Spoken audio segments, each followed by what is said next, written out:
చాలామందికి ligament tear diagnosis అయ్యాక first doubt ఇదే, సర్జరీ తప్పదా అని.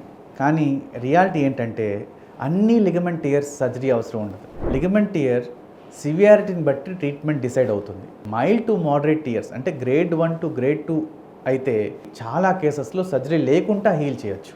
మీ ట్రీట్మెంట్లో ఇంక్లూడ్ చేయాల్సిన చాలా ఇంపార్టెంట్ ఏంటంటే ప్రాపర్ రెస్ట్ తీసుకోవటం, నీ జాయింట్ సపోర్ట్ బ్రేసెస్ అనేది వాడటం, ఫిజియోథెరపీ తీసుకోవటం, స్ట్రెంగ్త్ ట్రైనింగ్ ఎక్సర్సైజ్ అనేది చాలా కరెక్ట్గా ఫాలో అయితే మళ్ళీ నార్మల్ యాక్టివిటీస్కి రిటర్న్ అవ్వచ్చు. సివియర్ టియర్ అంటే గ్రేడ్ 3 కంప్లీట్గా లిగమెంట్ టియర్ అయితే ఎస్పెషలీ అథ్లెట్స్కి సర్జరీ అవసరం అవ్వచ్చు.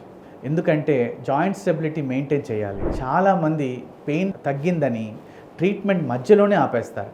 ఇది చాలా బిగ్గెస్ట్ మిస్టేక్ అవుతుంది. లిగమెంట్ ప్రాపర్గా హీల్ కాకపోతే ఫ్యూచర్లో ఇన్స్టెబిలిటీ అండ్ రిపీటెడ్ ఇంజురీస్ అనేటివి చాలా మందిలో చూస్తుంటాం. లిగమెంట్ టియర్ అంటే భయపడాల్సిన అవసరం లేదు, కానీ ఇగ్నోర్ చేయటం మాత్రం తప్పు. ఎర్లీ డయాగ్నోసిస్, రైట్ ట్రీట్మెంట్తో సర్జరీ అవాయిడ్ చేయొచ్చు. మీ కండిషన్స్కి కరెక్ట్ ప్లాన్ కోసం మీ ఆర్థో డాక్టర్ని తప్పకుండా కన్సల్ట్ అవ్వండి.